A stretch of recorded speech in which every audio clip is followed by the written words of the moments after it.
மேக்ஸியும் சல்வார் கமீஸும் சுமந்த பெண்களே, எங்கே என்றுதான் இங்கே என்றுதான் வருந்தும் கண்களே, வீட்டில் நிற்கிற காவல்காரரும் முறைச்சி பார்க்கிறார், சோலை கொல்லையும் பொம்மை போலவே வரைச்சு போகிறார், டிரைவிங் ஹோட்டலும் சாந்தோம் பீச்சும் நல்லாய் தோன்றுதே பாருங்கள்,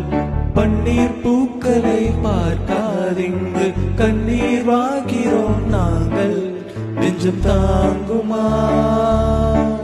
கண்கள் தூங்குமா துன்பம் நீங்குமா, ஏப்ரல் மேயிலே பசுமையிலே காஞ்சு போச்சிடா, இந்த ஊரும் பிடிக்கல உலகம் பிடிக்கல போரு